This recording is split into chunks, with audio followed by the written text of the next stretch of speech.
it sounds like the words that are actually having the most impact are when you say something indeed vulnerable. I hear that. That's where you're having an impact.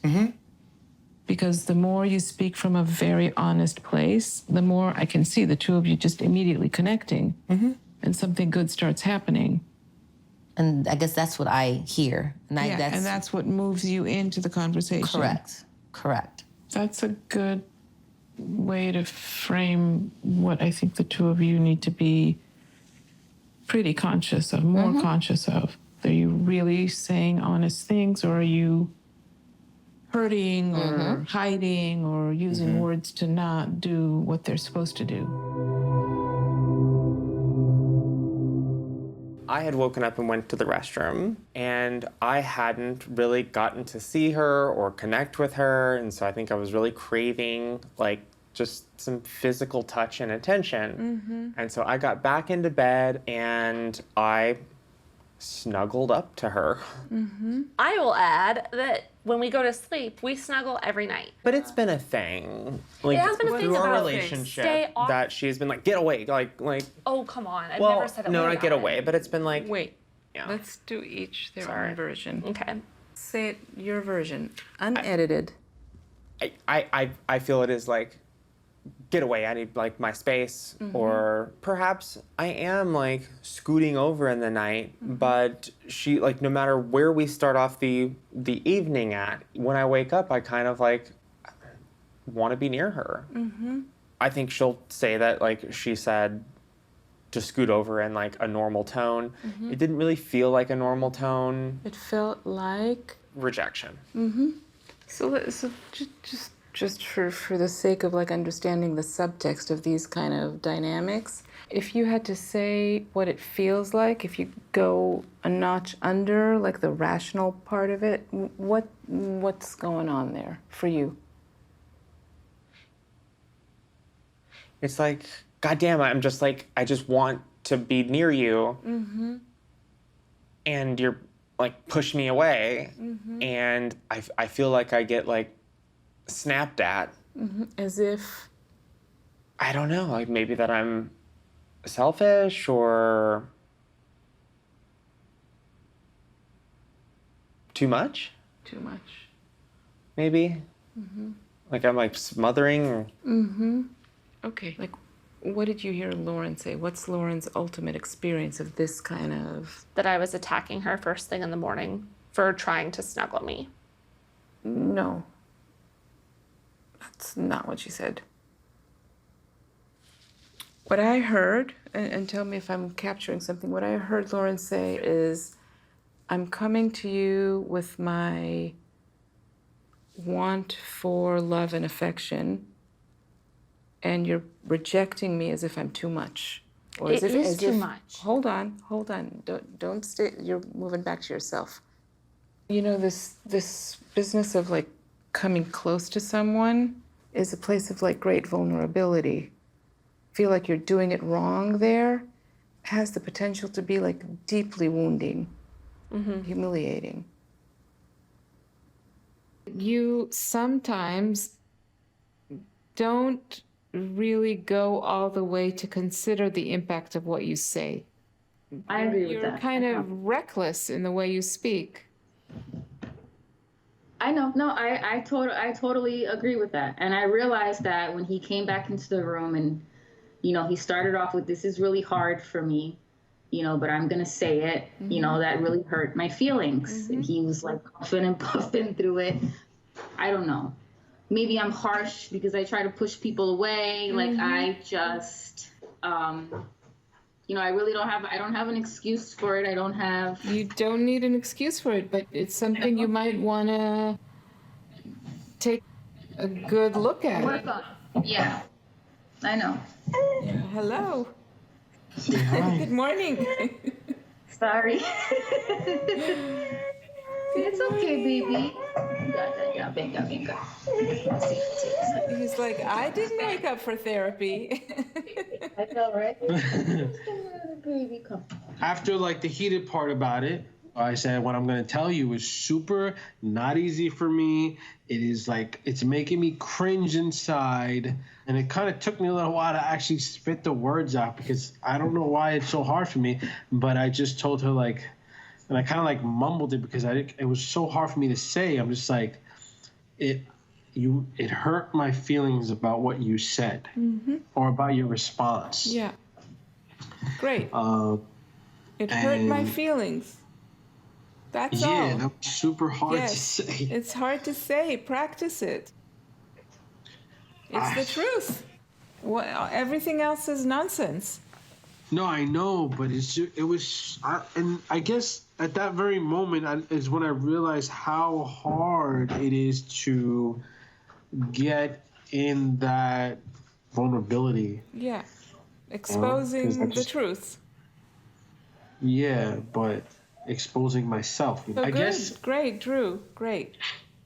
Yeah, I don't want to feel like I guess like the little bitch who's like, oh, you hurt my feelings. The little bitch. You gotta stop. He's very much like that. He's just like that's why I tell him, like, I don't understand why he thinks that I'm tough, but he's like tough sometimes. Like it's hard for him to express that. And then after he said that, the conversation totally mellowed out. Of course.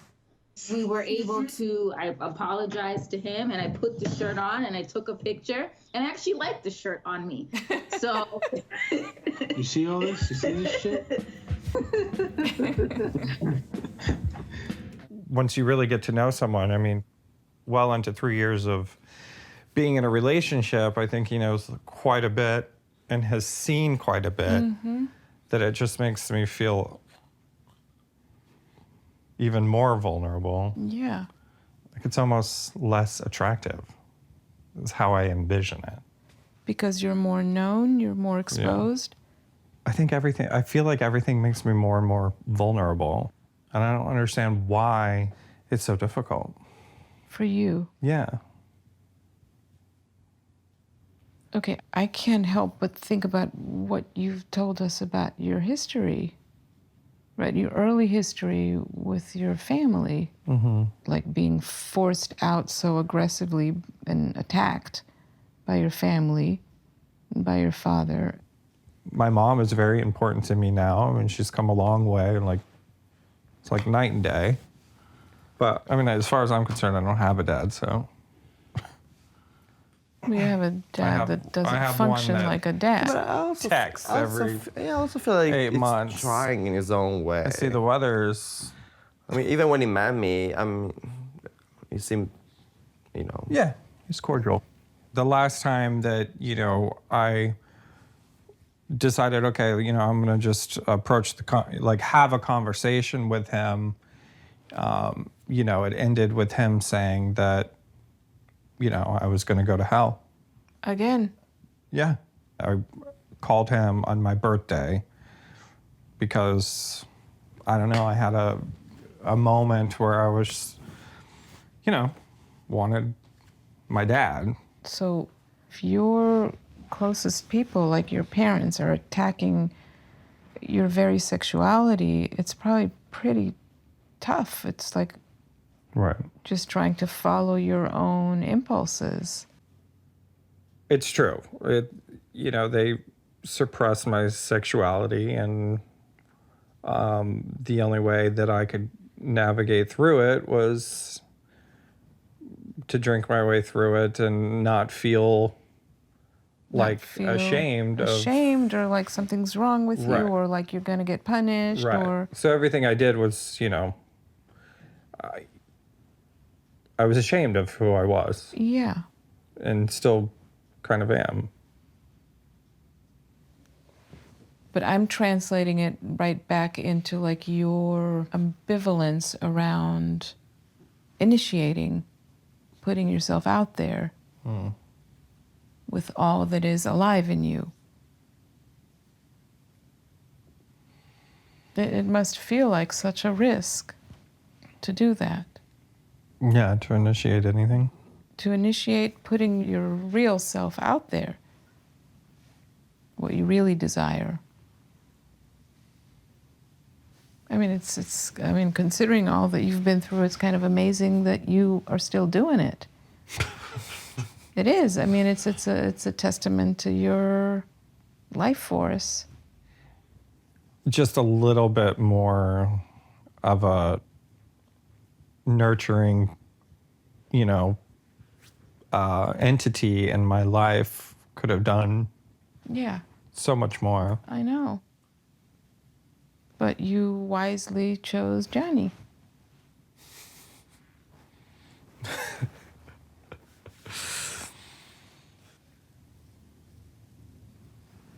What you're thinking? No, I have those, I have like little moments. Hold on. That everything's going to be okay.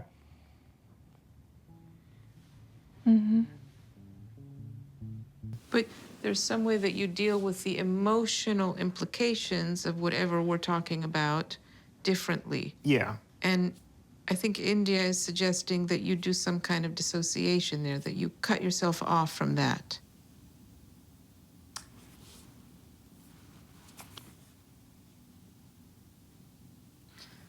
I'm always torn between that because it's like, what am I supposed to do with that? It's like I'm here trying to just make a living for myself. What am I supposed to do with that? Yeah. I'm sorry. Why are you sorry? Well, the way I see it sometimes is that even the acknowledgement is so taxing. So, I don't know, sometimes I choose just not to give validation to it. And just... But I just want to understand. So when you allow yourself more contact with feelings, and you say, what am I supposed to do with this? What happens between the two of you? Is there somewhere for that to go between the two of you?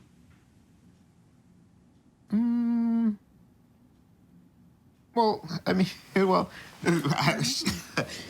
I would ask the question, what is she supposed to do with it? Yeah. It's obviously I've shared with her, but I don't necessarily want to... But do you get upset?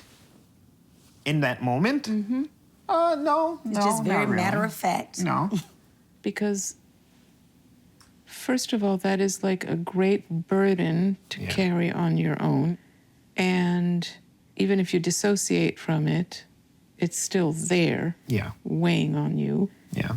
So there's plenty of things that happen when you share it with another person and you feel understood. It has this kind of miraculous power to transform very difficult feelings to something that becomes useful. Yeah.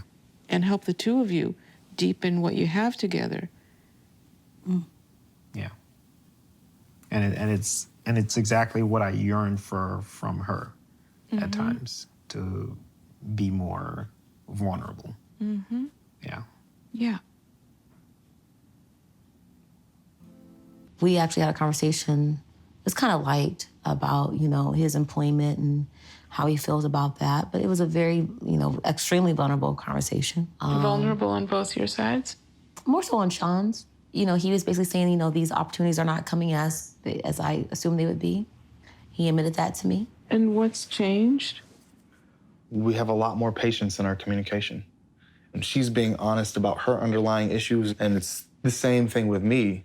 I recognize a lot of the things that Erica triggers that are left over from my mom or left over from my first marriage.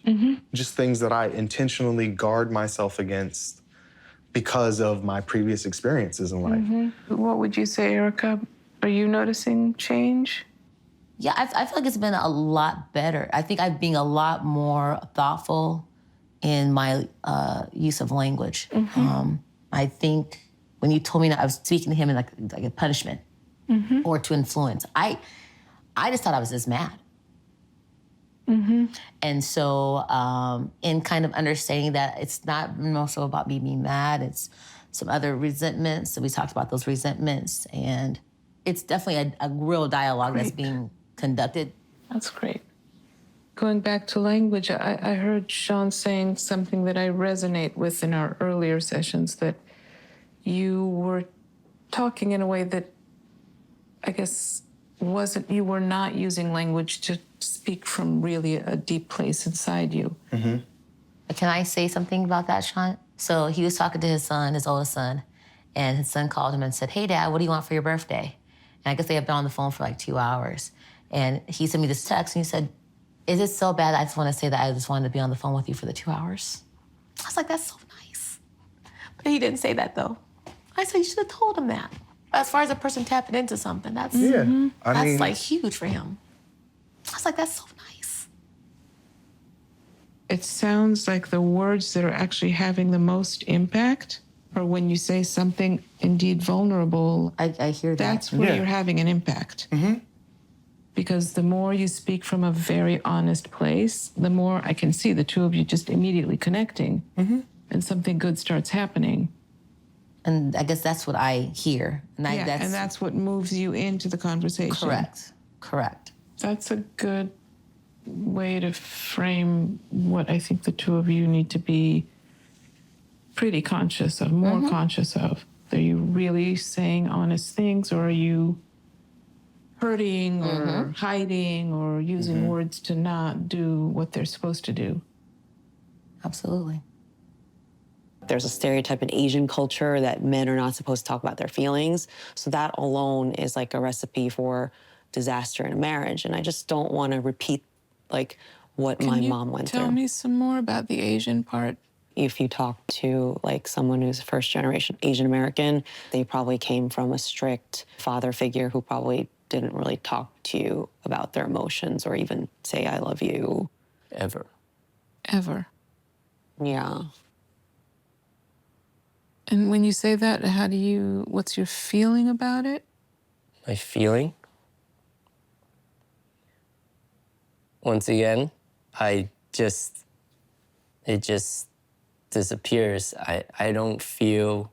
Well, can you try to catch it, just a thread, even if it's just a hint? Like, to say that I hated him is...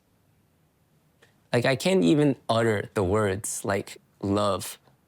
Like, I love him. It's not in the vocabulary. It's not in my mind whatsoever. When you asked yourself, do I hate him? How did you feel? When he was still around, I would have wished that he was gone because I was just getting yelled at every day. So you can remember at least those feelings, some hating feelings. Yes. That's the thread of a feeling. But my mom would always say that he's useless, blah, blah. So then that just, okay, that's who he is. That's the information feeding into me. But that's over on top of the feeling. And the feeling is he's not loving me, he's just berating me. Right, berating, but then I justify the fact that he has nobody else to vent to. It's just him by himself. And whatever. I understand, and the justifications make sense, but in the heart and mind of a child, the first thing they want to know is, do you love me? And they will always show that they love you by, just take you out to the park maybe once a month. And whenever they have time.